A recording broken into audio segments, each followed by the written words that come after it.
Let's go, papito! Wepa! How is everybody? And welcome to another episode. Thank God we opened the show like that. Welcome to another episode of Culture 316. I'm one of your hosts and producers, Jordan Nahisi, joined by. And I am your co-host, Mo. What is up, people? We had a very Thank. interesting week in wrestling, haven't we? It's been a it's been a week.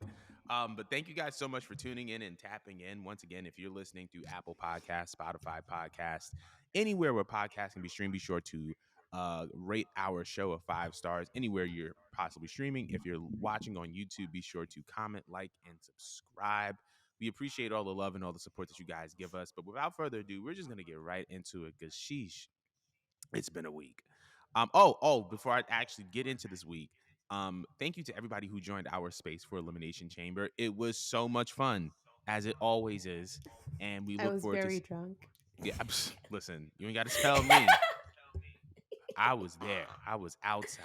Okay, but thank you so much for everybody who joined. Our next one, March 5th, AEW Revolution. So be there or be square. But without further ado, we are moving on to our first topic of the show. So, first things first, last night on AEW Dynamite, Adam Cole and Tony Khan announced the debut of a brand new AEW show entitled AEW All Access, which is going to be a behind the scenes look at All Elite Wrestling. I'm assuming that it is a reality television show or reality TV show based type of programming. I just kind of wanted to know. Oh, also, Adam Cole announced that he will be making his in ring return next week on AEW Dynamite. And I wanted to know what your impressions are of this announcement and AEW's expansion as it pertains to their programming. It's just so ironic. Like, it's so ironic because they tried everything to come out with a product of saying that we are going to be the competitor to WWE, but we're going to be nothing like them. You know, we're going to be catering to a niche audience that cares about wrestling and realism, and go back to the times when, when it came to wrestling, that everything just felt real and authentic. And it's just like they're fighting with themselves. They're having like this internal battle that only like they know about. And it's weird because they've been doing this since the beginning. And then AEW fans will sit there and defend and defend and defend them on all their choices and say, no, it's not like WWE. Like, I know they had a reality show, but that's just like, on Brandy and Cody, you know what I mean? Like, that's not like, it's not like something that they're pushing per se, but they push that. They push the game show right in the beginning and stuff like that.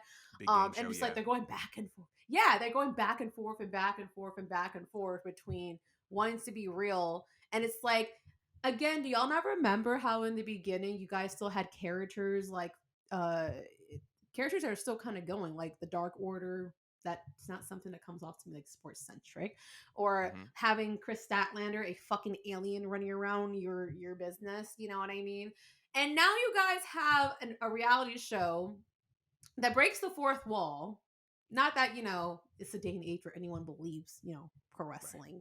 I think we all cross that line at some point. But it's just insane to me because it's just like, where do y'all stand? When you first came out, you said you guys want to be more sports centric. Now you're doing exactly with following the blueprint per se of what your competitor is doing, that you tried to basically shit all over. There's been too many promos documented where they had their wrestlers go out there and just talk shit about how WWE is just goofy, and it's more about like the theatrics that goes on than what goes on inside of the ring. It's just like you guys are doing it all. So it's just like, what do you guys really value over there? Is it because you guys are trying to stay true to your value and that's what you initially wanted, but then you realize if you want to blow up and go on a global platform of some sorts to be a true competitor, you realize you're going to have to sell your souls a little bit, make a few brand deals, sign. I'm just saying, like, where are your values, Tony Khan? Because I'm confused. I support y'all either way, don't get me wrong, but you guys are not keeping it real about what you guys want to do here. What's your take with this, Jordan? So I do. So there's one more thing I forgot to add. The president of Turner Networks, Jason Solarnis, I believe his name is. He spoke very, very highly of the company's partnership with between AEW, Tony Khan, and Warner Networks, Turner Networks. He said AEW has such an amazingly loyal and dedicated fan base that brings in more than 4 million viewers to TBS every Wednesday night.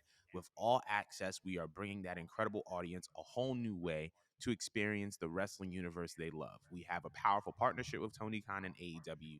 With this new series, we are expanding the franchise in a way that invites viewers inside the world of wrestling like never before. So, Mhm. with that in mind, I think the one thing that comes to mind, and I definitely agree with your take in some circumstances, I believe that we are watching, I guess, the sports entertainification of AEW. Um, I do That's a believe good that term. AEW still presents a product that is very sports centric, as they promised in the beginning. However, I do think that because Turner Network, the Warner networks at large, are experiencing, I guess, a rush of viewership that they did not expect. That they are trying to capitalize on top of this by expanding their programming, right? Like, obviously, you had a reality show that they did before with Roads to the Top. In addition to AEW, they have, in addition to AEW Dynamite, they have Rampage. They do the Battle of the Belts. These like little super card quarterly specials that Tony Khan was talking about when they announced an expansion deal a couple of years ago. So we have those things in place. However, I think that because AEW has become so popular, Turner just wants to capitalize on that popularity. Because, AEW, and even though they do have a sports centric product, they do have a lot of compelling behind the scenes stories that are going on, right? You have the recovery of Adam Cole. You have Britt Baker and her relationship with Adam Cole. You apparently Eddie Kingston is going to be involved in this series. You have the Young Bucks who are going to be involved in this series, and how are they, piecing together a company? Are they still EVPs or are they not EVPs? What's the status of that? That series can give us some insight. Sammy Guevara is another one who's going to be involved with the series. Him and Tay Conti, who have been, no strangers to the spotlight. So I think that Mm. is AEW still sports centric? Absolutely. I think that, based on the fact that John Moxley bleeds every week, based on the fact that based on the fact that we're getting championship matches and wrestling, the word wrestling is used more than often. We're getting a product and the win loss record, and we are getting a product that is still different from WWE, but I feel like WWE, AEW is looking to monetize every aspect of their business, right? Well, you have talent, they're not being used or that have a certain spotlight on them, you want to capitalize on top of that. And so I think that this is just another avenue in which they can capitalize on the talent that they have. What were we going to say? I was just thinking to myself, okay, so what I noticed when it came to WWE and when they had reality TV shows, it was more focused on the women, and a lot of guys did not give a fuck about it. However, the females were invested in all the drama that went on, like Total Divas or Total Bellas. I need to see the tea because there's been too many fights, and they have us fans bouncing back and forth on who started it, who's wrong, who's this, that, and the fourth. That would be good shit. Absolutely. Such good shit. If they catch on camera moving forward, like all the fights going on, and they get people's takes on it. I know that with the way confessionals work, it's normally like way past the time, and they try to get them to relive the moment, and they ask them questions accordingly what was going on in their heads.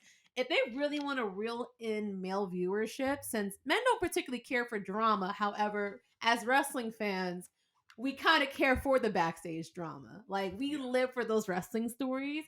So I feel like that would be dope. It doesn't have to be the whole show being drama, but Right. to have like one or two things plugged in there that makes us feel like closer, like we know what's going on backstage. Even yeah, it's gonna be kind of produced and they're probably gonna leave out some details and shit. Hmm. That would be interesting in my opinion. Cause I feel like just couples, I know you mentioned plenty of them. I don't feel like that's enough. I mean, it would help for people who are fans of those couples, like you said, Britt Baker and Adam Cole, or Tay Conti and Sammy. But I feel like they need to have some variety going on if they're going to go about this. Like, I want to see what goes on with the show, but I'm a fan of these people because not just what they do inside the ring, but now we live in a day and age when it comes to social media. I see what you're doing, I see what's going on, we read the reports. We want to feel closer to you guys. So Mm, bring just a little bit, not all, but just bring a little bit of that stuff because that's where you're gonna bring in that connection with the fans. mm. That's all I gotta say on it. I agree and I concur on that. And we're gonna move on that note, but we want to know how you guys feel about AEW All Access. I think it's a very, very interesting concept and idea. I'm very, very looking forward to seeing what is to come of it. But we're gonna move on. So there have been reports speculating about the WWE Hall of Fame class of 2023, and rumors have suggested that the first name that is going to be announced in the induction is Batista, and that Batista will be a part of WWE's Hall of Fame class of 2023. I wanted to know your impressions, how you feel about him joining this class. Oh, I love it actually. I love Batista growing up as a kid, and I love all the work that he has done in WWE, even if it wasn't all that long of his stay. I feel like if you ask any other person that used to watch wrestling that stopped it a long time ago, like Batista, again, as short as his career was in WWE, he was very rememberable. Mm-hmm. Um, and I think, by the way, he's a pretty good actor, pretty good innovator. He's entertaining in his own way. He's very unintentionally funny. Like as soon as you said Batista, my brain couldn't help but to think about that time he was arguing with Triple H for the build up to WrestleMania for the one in 2019, and he didn't know Give me what to what I say, want. so he just started saying, Give me "Give what me I what I want. want." Give me what I want. And he said he didn't know. He forgot his words. So he just kept repeating it. And it made us laugh. Like Right. he's just funny. He's unintentionally funny. But he was that dude back then. Honestly, it kind of makes me upset that he didn't have more title runs. But when I do think of the World Heavyweight Championship, I think of him. When I think about the Royal Rumble, I think about him because I mean, yeah, he had that infamous over the top rope with John Cena. I Mm-hmm. can't remember who won that one, but I know he did win a Royal Rumble. I forgot which Mm-hmm. one. But I feel like he had and then his whole work with Evolution and stuff like that. Like he's done a lot for someone that hasn't been there for that long of a time. Um, I mean, hell, I mean, like growing up as a kid and shit. Like, what were the first few moves you did with you and your cousins or your brother or your friends? A fucking Batista bomb, for crying out loud. Yep. Everyone knows what a fucking Batista bomb is, whether you watch wrestling or not. Like, that man is an icon in his own right. And it's kind of weird that it took this long because I would feel like if they wanted to induct him, it would have been the year he had that match with Hunter, which, by the way, I saw that in person. That match was fucking amazing. It was. I was there Again, too. I love Batista. Wait, you went to WrestleMania in Angie, 2019? if you want to know something, Angie, me, and Nora were at WrestleMania at 35. That is so insane. And fast forward, I am your co-host. That is so That's wicked. fucking wild. What? I have a, That I is have a, crazy. I'm on one side of the ring wearing a Bianca Belair cosplay outfit, and we're watching the same show. I have a WrestleMania 35 story, and then I'll get into my little Batista take. So, oh, Yeah. Angie's not gonna kill me, but Angie's gonna kill me. So we were in the nosebleeds, and there was a point in time where Angie was like, "Yo, I'm trying to get by the ring." I'm like, "Bro, we can't do that. It's Mania. Security is tight down there." He's like, "All right." 15, 20 minutes go by. Yo, bro, I'm gonna go use the bathroom. I'm like, all right, cool. So, Angie. so 10 minutes go by, 15 minutes go by, 20 minutes go by, 30 minutes go by. He's not back at his seat. And I'm just like, where is this man? I call him. Yo, bro, where you at? Oh, I'm ringside. I'm like, since when were you ringside? How did you get ringside, bro? I'm gonna tell you afterwards. Do you want a chair? I was like, I bet, yeah, I want a chair, but like the whole time now I'm tight because like he's second, third row from the ring. I'm in the nosebleeds. Kofi wins the title. I'm thinking I'm gonna be with my bro watching this happen. He over there having the time of his life at ringside, and I'm up here in the nosebleeds. The whole Angie show was had on a mission. Angie was on a mission. I go see him. He's like, "I meet me outside the stadium after the show." I meet him outside the stadium after the show. This man It's pouring rain, mind you, because yeah, pouring rain. This man is standing there in his sweatsuit with two WrestleMania chairs, just smiling from ear to ear, just like, just. And I was just so weak, but that man forsook me. So Angie, that yeah, I had to say that story on air. But as it Andy pertains, is amazing for that. he And he honestly, I love that. Like, he did not just go into a whole other state to not come out with anything. Like, right, and he had a I'm not full. sure. I'm not. It's it's the Go fact ahead. that I have a WrestleMania chair in my room that he gave me from that event. It's That wild, is but fucking fire. I am jealous because you know what's funny? Like, I had a thought in my head to go like rush to the front because I saw Edge, and from where I was sitting, he was way to the left when he was on screen, and people kept yeah. sending me Edge, and I kept saying to myself, "I'm definitely gonna rush the barricade. I'm gonna jump over." Like, I had all these thoughts in my head, but Angie's about that life. Angie left the Angie was like, motherfucking "You." nosebleed. Angie was like, "You ain't going? Yeah, Great, I will." So like, there's y'all that. have to understand how big that stadium was. They did not do it justice showing it on camera. Like, that stadium is huge. So I can't Huge. imagine how he made his little ass from up there all the way to the front. Like, excuse me, sir. Nobody stopped you. Nobody asked you where you was going. So and I can't. when I asked him, I was like, "How did you get to the front?" He was like, "Because of the Miz Shane McMahon match." Because remember, there was a point in time where Miz and Shane had that match where they were going around the arena, and there was just a crowd that was just following them. So he joined that crowd that followed Oh, him. So yeah, but it was wicked. But anyway, Angie's Batista. amazing. Batista is a very, very underrated WWE superstar who is closely associated with the 2000s. And I feel like he doesn't get the love that Cena or Randy Orton gets because obviously because of Cena and Randy Orton's longevity. But I feel like he had a very, very memorable career. Um, he's everybody asks me like, who comes to mind when you think of SmackDown? Who comes to mind when you think of the World Heavyweight Championship? And the names that come to mind are Triple H, Batista, Mm-hmm. Edge, and The Undertaker. And there was a point in time where Batista was holding down that world title on SmackDown. And mind you, SmackDown was considered still the B show. And he elevated that show, he elevated that championship. Obviously, his feud at WrestleMania 21 with Hunter, all time great feud, star making moment at the Staples Center when he won that title. And he's, between his world championship reigns, his feuds with John Cena, his feuds with Randy Orton, his feuds with Triple H, everything that he's done, Undertaker, Edge, like he has a plethora of good stories. And I feel like his Hall of Fame induction is long overdue, but I do find it appropriate if he were to be inducted into the Hall of Fame that it is happening in the same city where he won his first World Heavyweight Championship, which is Los Angeles, because he won it at WrestleMania Mm. 21. Wow. Now, I do Hmm. believe um that the reports are true. I do believe that we're going to get an announcement soon saying that Batista will be inducted into the WWE Hall of Fame, and he rightfully deserves it.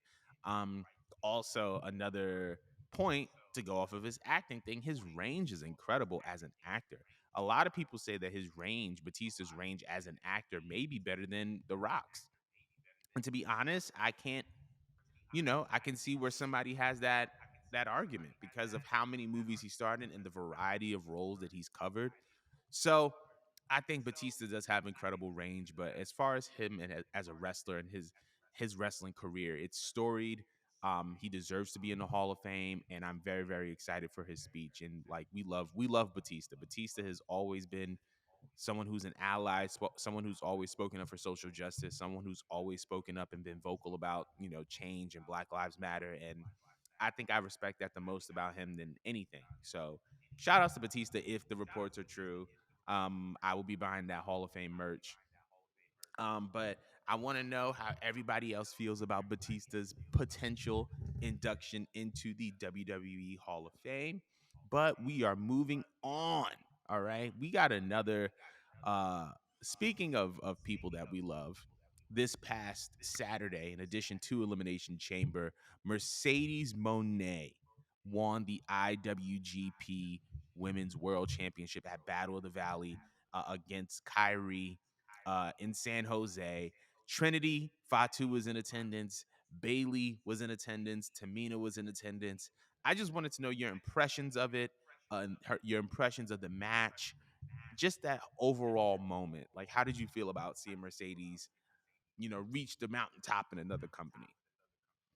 I'll be honest, I was trying to watch the match and I was in and out, in and out, in and out of sleep because I was drunk on the space for Elimination Chamber, y'all. But while I was in and out for that 25 minutes, I did get to see the ending. I did get to see obviously like yeah, when she was wrestling, I mean, let's just start with the look. I love the fucking look. She paid homage to Hana Kimura with the ring gear. She looked amazing. She was rocking the bob. She was consistent with that. Girl wrestled so hard that her fucking wig slid back and she just kept going. She even bothered tugging that shit forward to the end.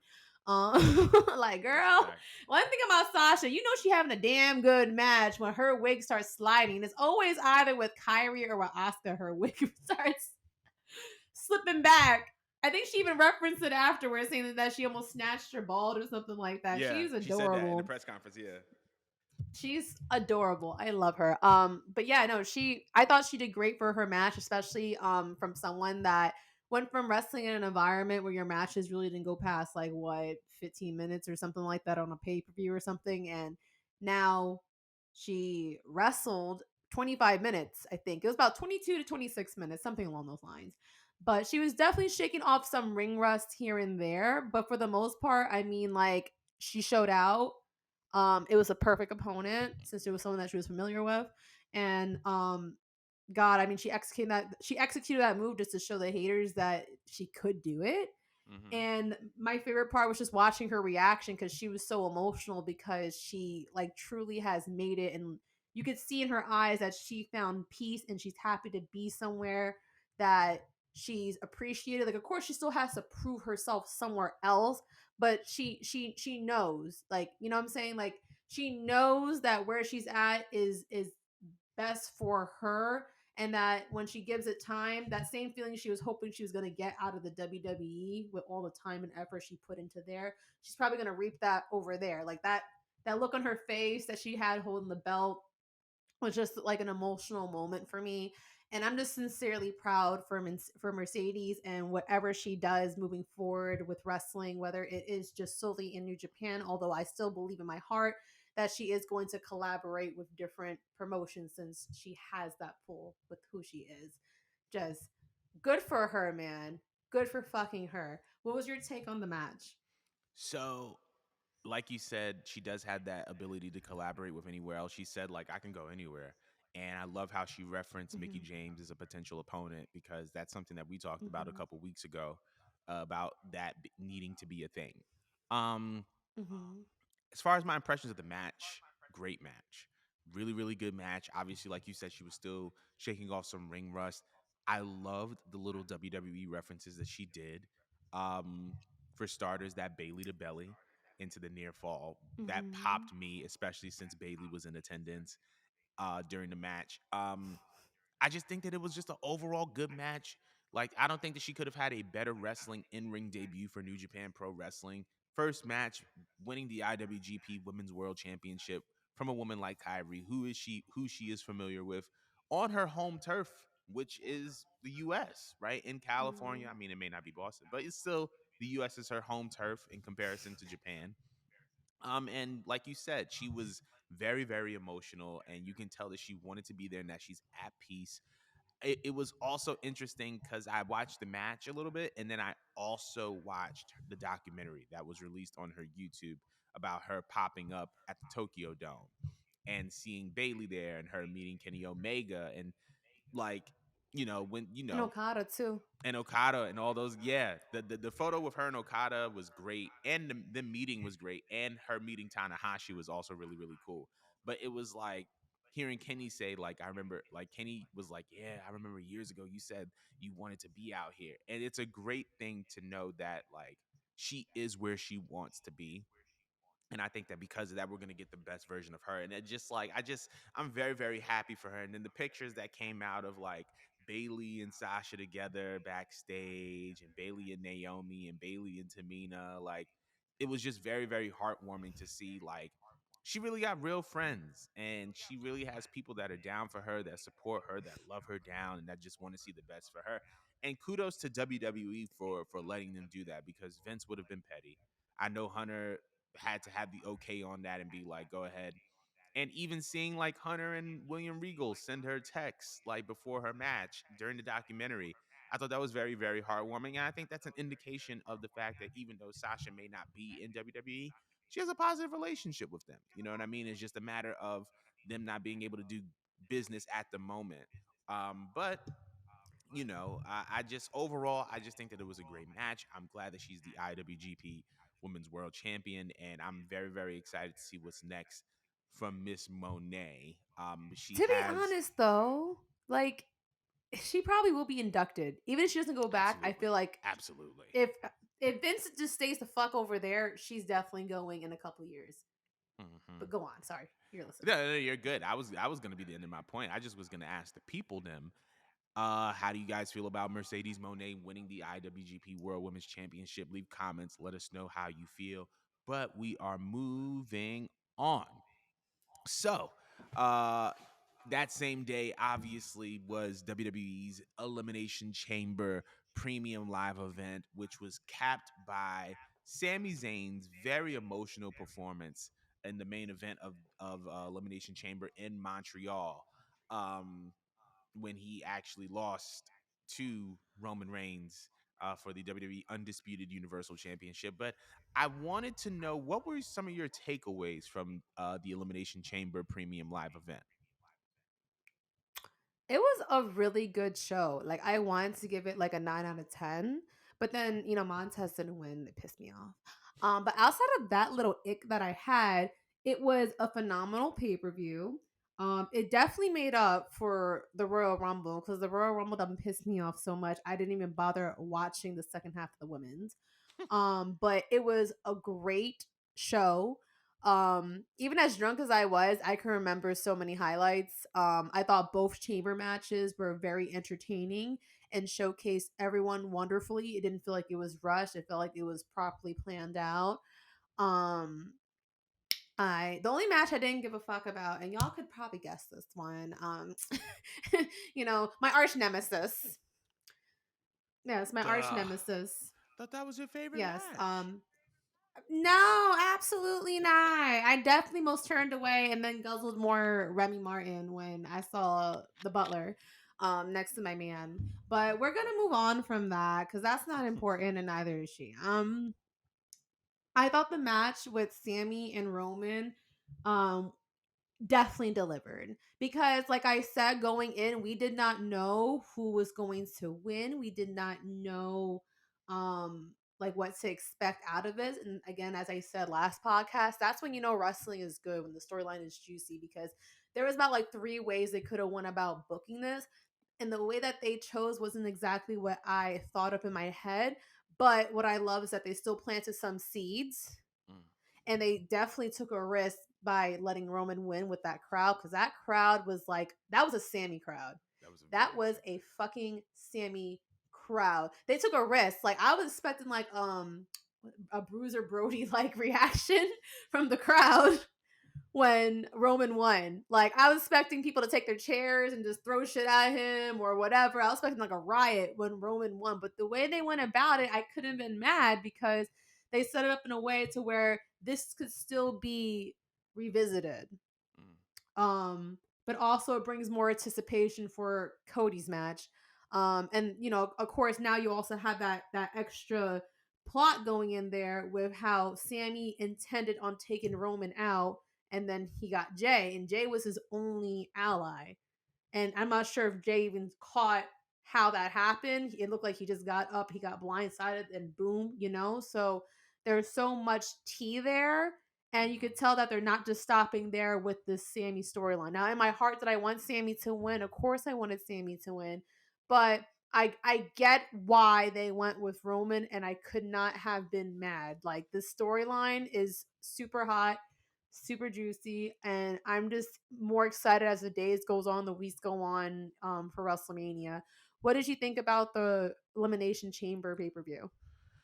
Whew, I agree. It was a 9 out of 10, and the Sammy Roman match, obviously, very very layered. I was very very happy at the way that it ended. I'm just glad that Sammy got to be in that position of just being in the main event in an event leading up to Mania. I think that was super important. I think that was super good for him and his character. I think that the ending of KO coming out and kind of coming to the rescue started to rebuild the Kevin Owens and Sami Zayn storyline, which is something that I predicted. Um, and the fact that it happened in Montreal and we're getting this slow burn into them coming together and taking out the bloodline, I think is something that's very very exciting. Um, there were, however, So you see a tag team coming out oh, of this? absolutely, absolutely, I definitely see Okay. KO and Sammy versus the Usos at Mania for the tag Mm, titles. okay. Um, but the thing that stood out to me was that United States Championship Elimination Chamber match because we got two new developments from it. Seth Rollins versus Logan Paul is happening at Mania, Oh yeah, that did happen. Mm. and Montez Ford is a star. I don't think that that's something that we've doubted. I don't think, like you and I, we've known that Montez is a star. We know that he can go. We know that he has all the intangibles and the tangibles to be something in this business, but he had a star making performance. And now I think it's very, very realistic to see Montez Ford go for the United States Championship, go for the Intercontinental Championship. I think that it's very, very possible that we could see after Mania, Bianca walking out as Raw Women's Champion, Montez walking out as the United States Champion. I think that would be He's adorable. so beautiful. But No, it would be because the way he referenced that little video that everyone saw after she versed Sasha and how he was just there ready to just like pick her up and cheer her on and stuff like yeah, that. And then when she won with Becky, that'd be really cute if we could get a third video where like her man finally is not on the sidelines but now standing beside her. right. Would As a love champ, that moment. Yeah, I, yeah. I But go on. Hmm. I think that that's more than possible. But we'll see what happens because we're hearing a lot about this Austin Theory John Cena match, which I also wouldn't mind. But yeah, That'd be I think the Elimination Chamber pay per view was great. I give it a 9 out of 10 as well. But we're gonna move on. I want to know how everybody else feels about the Elimination Chamber premium live event as we move closer to WrestleMania. But moving on. So, one of the most interesting developments this past week in wrestling has been the Ariel Helwani versus Tony Khan um, kind of fiasco. And I'll try to summarize this as best that I can. Ariel Hawani is a combat sports journalist. He is an MMA journalist. He hosts a show called the MMA Hour. He is based in the MMA world. He has said multiple times that he is not a wrestling journalist, but he is a MMA combat sports journalist. He has been getting a lot of steam in the wrestling world, I guess, over the past year and a half, 2 years, because of these interviews that he's been doing with a lot of well-known wrestling personalities and wrestling personas and people in the wrestling world, most notably first with Nick Khan, then Triple H, Paul Heyman. Um, Tony Khan ended up coming on to his show. He actually Ariel did an interview, I believe, with MJF as well. And so Ariel did an interview with Tony Khan, and Ariel was asking certain questions, and Tony Khan didn't really answer them. And Tony just kind of plugged his product. Ariel ended up coming out afterwards and saying that it was a bad interview, and objectively, and he was just like he just didn't like the interview in the way that it went because it wasn't really like it just wasn't good in his opinion. Um, and then we fast forward to Ariel Helwani showing up on SmackDown. Why was he on SmackDown? Because he is from Montreal. SmackDown was on Montreal, so there's context there. He was also doing a voiceover VO for Elimination Chamber, like a package or something. So he was involved with WWE in that process. As he was shown on screen with, I forgot who it was, but as he was shown on screen, um, Michael Cole ended up saying the unbiased, world renowned combat sports journalist Ariel Helwani, who asks all the hard questions whether you want to answer them or not. Obviously, this got under the skin of Tony Khan, and then Tony Khan ended up tweeting that he is a fraud. I'm going to see if I can read the exact tweet. Um Ariel is a he. I'm going to find a tweet. I'm going to find a tweet. I'm going to find a That is tweet. fucking hilarious. Yeah, also the first time I'm hearing the story. This shit's funny as hell to me. There was a I'm trying to find it. Oh yeah, so he called Helwani a fraud and stated that he was as legitimate of a reporter as AEW broadcaster Tony Schiavone. Um the tweet, it said that the tweet is probably stemming from his, you know, Helwani stating that the interview with Khan in October was one of the most frustrating of his career because Helwani was asking questions about the brawl out situation with CM Punk and he wasn't getting any answers. Um, but I do think that Helwani is unbiased because even when Paul Heyman was on the show, Ariel was asking questions about AEW. You watch the product. Are you familiar with AEW? AEW is doing this well. AEW is doing this well. How do you feel about it? So it's not as if he's just taking jabs at AEW. Even though Ariel Helwani has like a former relationship with Nick Khan, I believe Nick Khan was his agent at one point. Um, but anyway, back to context. Um, but yeah, Ariel Helwani was just, I think he called like Tony like a snowman or something like that, and we all know what that means. Um, but I think that Tony also said like good luck with like your unbiased journalism or something along those lines. And with all that information included, how do you feel about this situation and everything that's been happening? I mean, the only person who's not really wrong is Ariel because he doesn't have to have loyalty to either or party. He can really do whatever the fuck he wants to do. If he felt like Tony didn't answer his questions, like again, Tony doesn't have to answer shit. He doesn't have to do shit for you. I mean, he Right. came onto your show and that's more than enough publicity. Don't know how big this man is, but I mean, like that's more than enough publicity for you that the motherfucking owner to AEW showed up on your show or whatnot. Now, I don't think that Tony was pressed over Ariel so much. He was just pressed in general because WWE just, WWE just loves to just like kick you while you're down. If they find an in of any source, they're definitely gonna like ride that shit. And like they knew Mm-hmm. what they was doing with this tweet, bro. Like they know exactly what they were doing, saying, "Yep, that's our guy," and then put the goat sign. Like, shut the fuck up. Y'all know what you was doing. You guys just wanted to see if you could get underneath Tony's skin. And Right. it worked because the thing about Tony Khan is that he's always pressed. Like one thing that he just is not good at is anything that has to do with like public record. Like he's not good at coming off like a boss. Like that's the main difference. I know that Vince is like significantly older, and I know that Hunter obviously is older too. But one thing about them, or even Stephanie McMahon, they choose what they want to acknowledge and donate their energy to. You could come up Mm-hmm. with all your opinions on your own because at the end of the day, you're not putting money in their pockets, so they don't give a fuck. That's Right. the thing about Tony, though. Regardless if it is putting money in his pockets or not, he entertains the bullshit, and then people see him as being weaker. Mm. So then the next person's gonna do it, and the next person's gonna do it. WWE knows that he constantly needs some type of validation.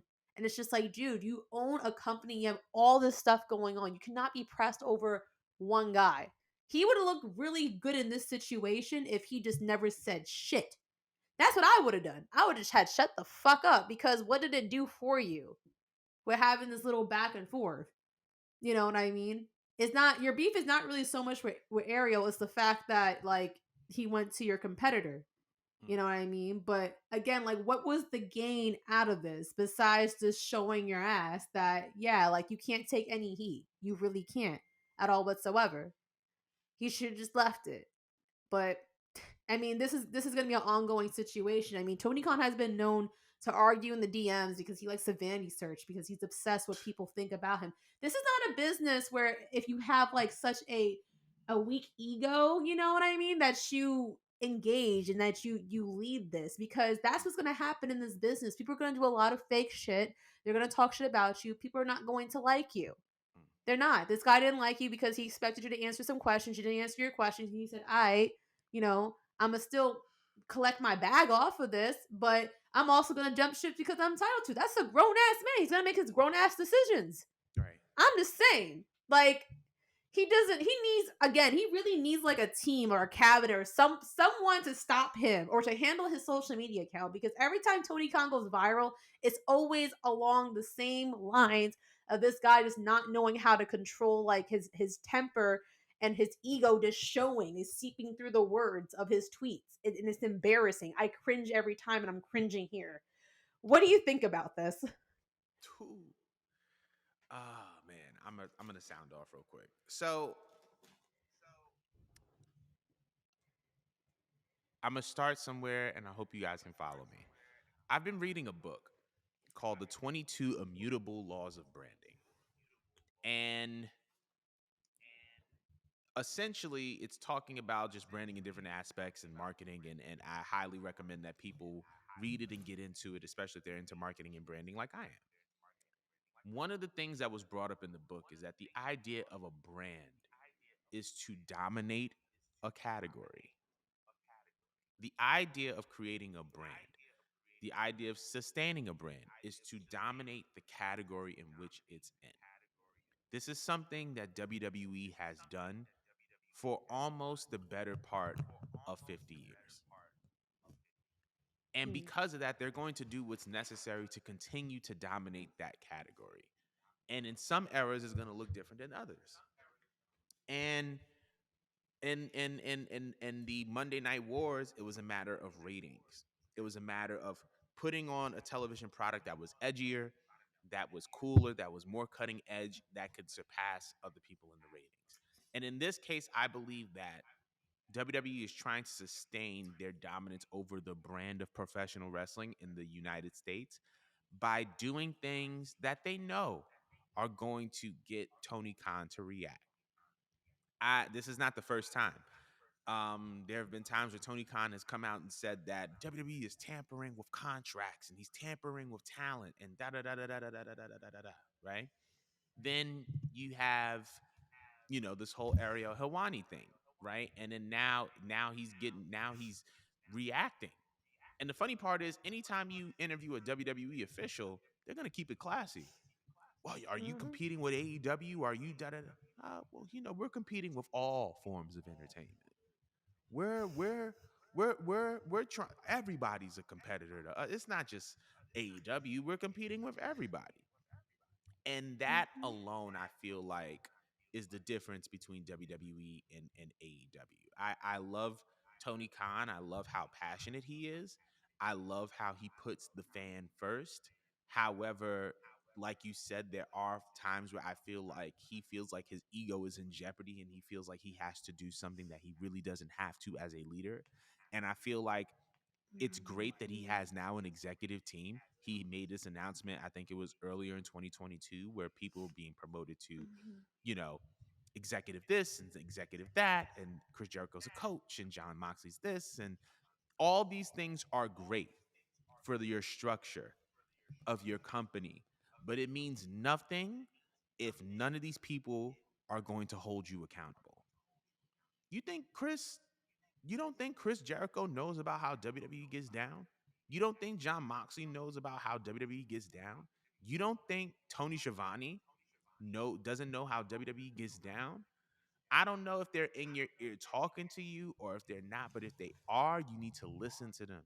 And anytime yeah, WWE does anything towards you, you need to hold it down. Because let me tell you something. I know you got money. I know da da da da da da da da. But the last thing you want to do is lose a battle because of you. You're getting in your own way. You're talking too much, bro. Hold it down. You're getting all these blessings. Your programming is expanding. Do you think this is a coincidence that stuff like this is happening right before it's probably time to talk an extension with Turner. That's not a coincidence, bro. Keep your mouth shut. You're in a great position right now because Turner is expanding your programming because of all the ratings that you've done. You don't want to get in the way of that by talking recklessly or just reacting to everything. You need to learn discipline. You need to learn self control. You need to learn discernment, and you need to put yourself in a position where you're saying, you know what, they're gonna try to make me to react, and I'm not gonna react because the moment that you react, they're in control. They are now able That to part. affect you. You're phased and you're pressed, and the whole world knows because the moment that WWE, oh, WWE's tampering with my contracts and tampering with my talent and da da da da da da da, that's business, bro. WWE is Yeah. trying to dominate the brand of professional wrestling in a market where you're trying to infiltrate and gain market space. Yes, they're going to tamper with your talent. Yes, they're going to say things on air that are going to get you mad. That's part of the game. Shut up. Hold it down. Oh, he called me a snow. Okay, hold it down. It's not that deep. They're Word. gonna say whatever. They're gonna do whatever to get under your skin. Why? Because you're on the come up and you have a Yep. great product. Don't jeopardize your great product because you don't know how to have self control. Because you don't know discipline. I could go on and on and on and on and on and on about this, but bro, once again, you're a fan. I'm not gonna call you a mark because I feel like that's disrespectful to Tony Khan. But you're I a would. fan. You're a The passionate. fucking mark. Hey, see, Sorry. and this is where we differ. This is where we differ. You're a fan. You're passionate. You're a fan. You're passionate. You want to do the right thing. You want to be ethical. I respect that and I love that. But bro, number one, get people around you that are gonna hold you accountable, and number two, stop reacting to what these people are doing. What WWE is doing to you. It's for a Mm-hmm. reaction, for a reason. And on top of that, you can't get mad when Cats is like, oh, well, oh, that was a horrible interview. If you're going up on people's platforms and you're not answering questions, you know what you're doing. If you're not ready, if you weren't ready to answer that question, all right then. You wanted to keep things under wraps because of the complicated situation and nature of everything, and you gather and get, all right then. But that doesn't change the fact that you gave somebody a bad interview, and he has a right to say that that's a bad interview. He has that right because you decided to be a part of his product. But and this is another thing when it comes to discernment and when it comes to self control and knowing your product and knowing, dog, if you know that somebody is known for asking questions and it's a complicated time in your company and in your product, don't go on that show. That's within your right. Don't go on that. You know, if it's October, if it's November, and you just had three or four of your biggest stars in your company have an alleged fight backstage, you don't want to talk about it, don't go on a show. Cause they're gonna ask you about it. She's stupid. Like, come on now. I'm telling you, Let's he needs a talk cabinet. like you knew what you was doing getting a part of it. You wanted to get on. You knew what questions were gonna be asked. You figured I'ma still just talk about the product, which is within your right, but don't get mad when somebody says that you gave them a bad interview because you wasn't answering questions. And that's all I'm going to say about that. But I want to know how y'all feel about this whole Tony Khan, Ariel Hawani situation and everything that's transpired. Because I could be bugging, Mo could be bugging, but let us know. We ain't bugging. You, I know I ain't bugging. So fuck out of here with that. We ain't I bugging. know He I'm needs to not be bugging. dragged. Right. We clipping this and we added him. I don't care. But moving on to the next topic. So this past night on Monday Night Raw, we saw the return of Lita, who has now been paired with Becky Her. Lynch in pursuit of the WWE Women's Tag Team Championships, which are in the possession of Damage Control. Um, I wanted to know, how did you feel about the return of Lita to Monday Night Raw to possibly be the world be a WWE Women's Tag Team Champion? And apparently, this is also supposed to be leading to, reportedly, allegedly, by rumors, that Trish Stratus can be coming back soon. And we could be seeing a 3-on-3 at Mania between Damage Control against Lita, Becky, and Trish.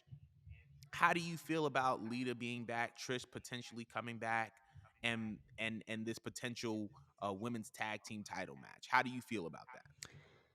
Well, let me answer consecutively. For start off with Lita, I'll never complain about a Lita return. I don't care how many times she returns because I always felt like growing up, the yeah, well, when you look back at it, they always try to say Trish and Lita, Trish and Lita, Trish and Lita, but you always it was clear as day that it was Trish then Lita. You feel me? And no shade at Trish. I love me some Trish. I love Trish, and if it weren't for Trish and Lita, like I wouldn't be watching pro wrestling. You know what I'm saying? But when it comes to like Lita, I feel like she always got like the redheaded stepchild treatment.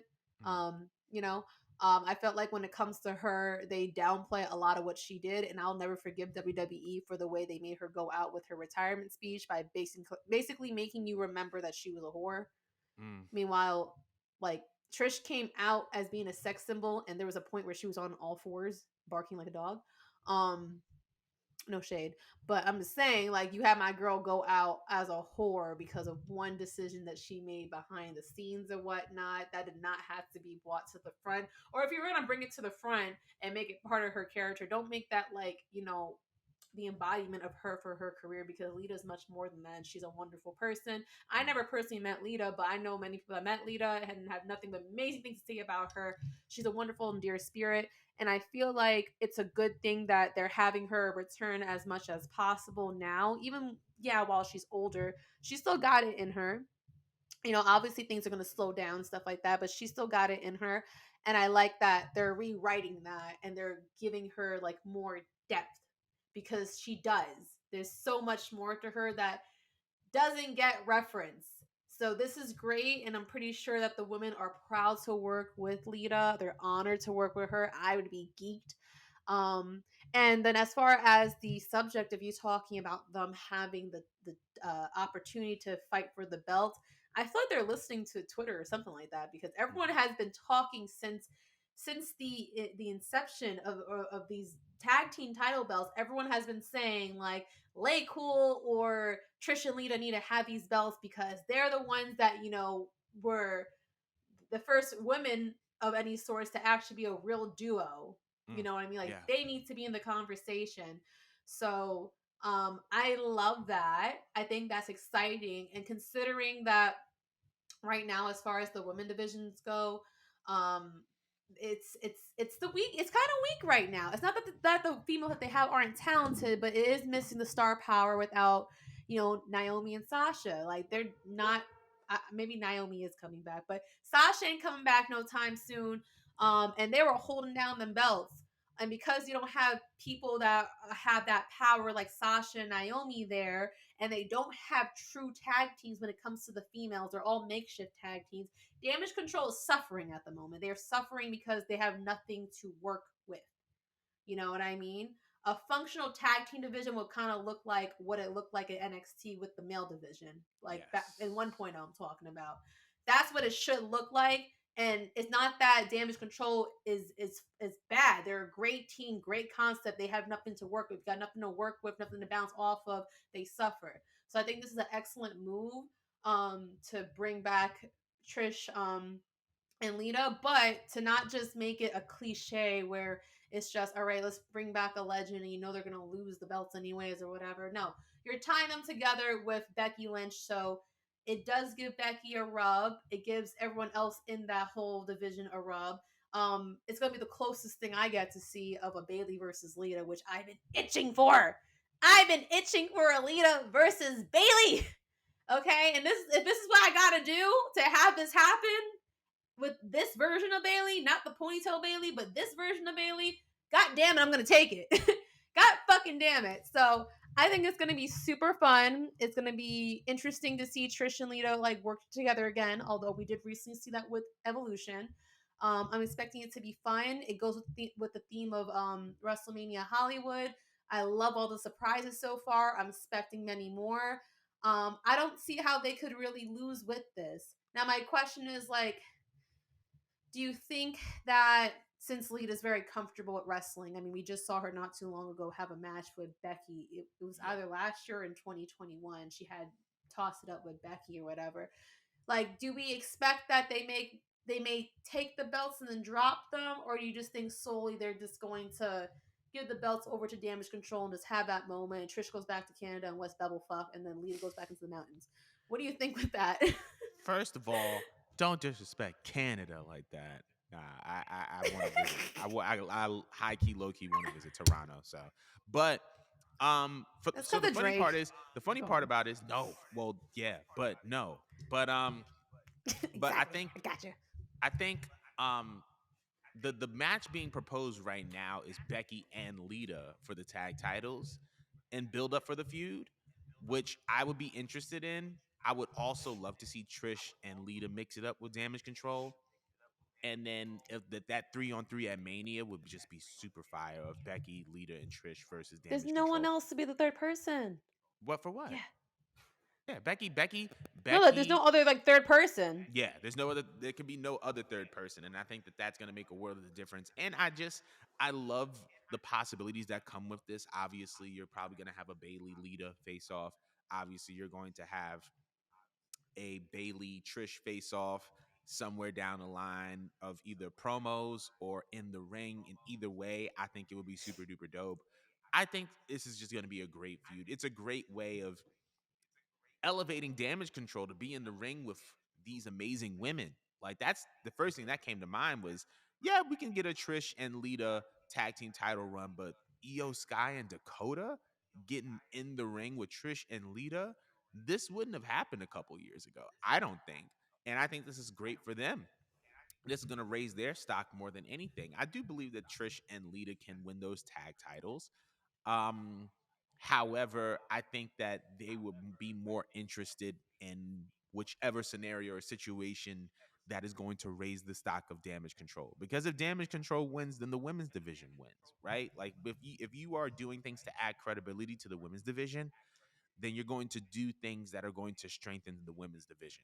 You know what I mean? Realistically, you know what I mean? I don't know what, if Lita has a family. I know that Trish does have No, she has a doesn't. family, and I know that she's probably not interested in a full-time return to the road per se.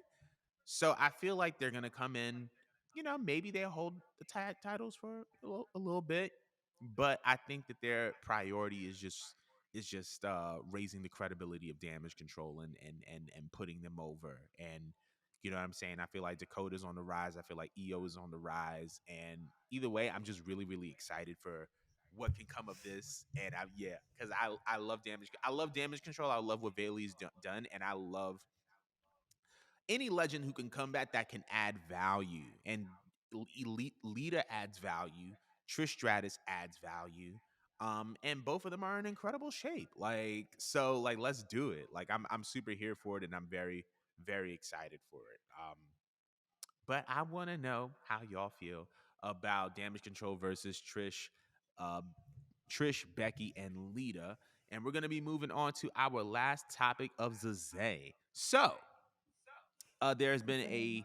finally a number surrounding the sale of WWE. Reports have alluded to Vince McMahon asking for $9 billion for World Wrestling Entertainment.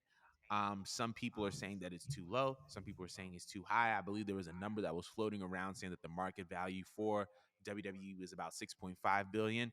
But I wanted to ask you, is $9 billion too high, or is it too low for the sale of WWE? Why 9? Like, I don't like. I'm one of those people. I don't like. I'm one of those people where if I raise up the TV, it's by increments of 5. You know My what I girl is the mean? It's same going. way.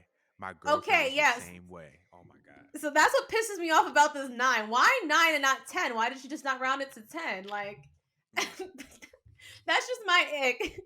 But it is definitely in the billions.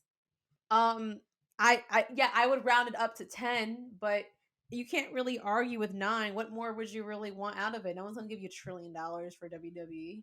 It's it's it's doing well, but it's not like it was in like the Attitude Era or the Ruthless Aggression Era, where it's just like everyone, anyone would love to buy that. Um, but I don't think that's a. I mean, the numerical value itself bothers me, but that range is not a bad range for Mm. me. What do you think?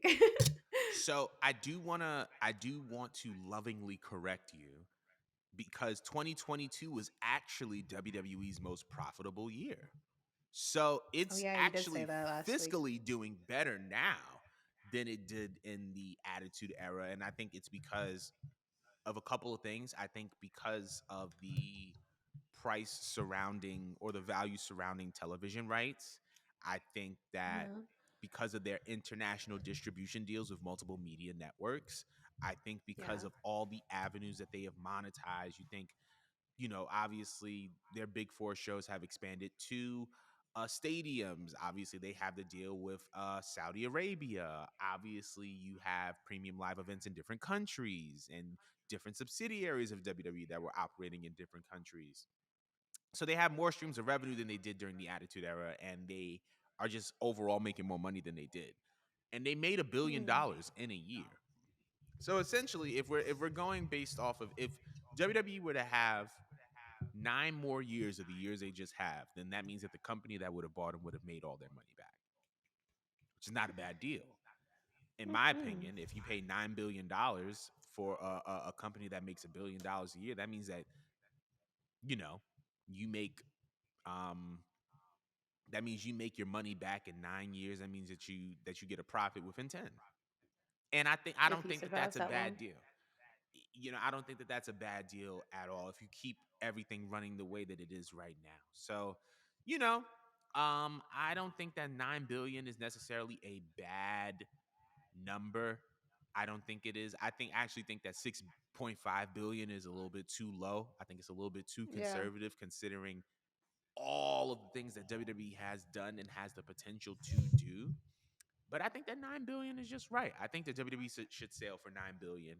If not for 9 billion, I would say somewhere between 7 and 8. But I don't think that they should go anything below 6.5. Yeah, that's a But humble number for that's a Vince's very ego, even.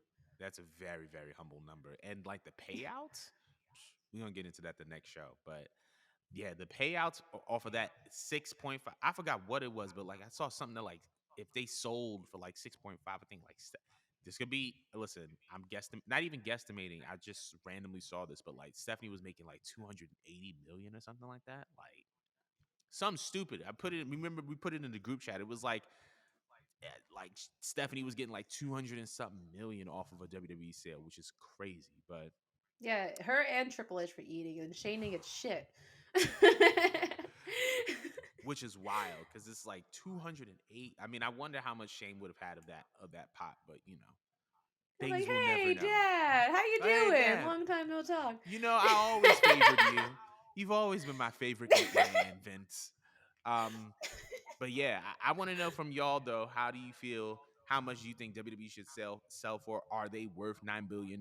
Is the number too high? Is the number too low? Let us know in the comments. And yeah, I think that concludes our show for the week. Happy Black History Month, everybody! I think this is gonna be our last show of Black History Month. So be sure to stay melanated, stay beautiful. Yes, Um, sir. and we'll see y'all next week. Bye, papito.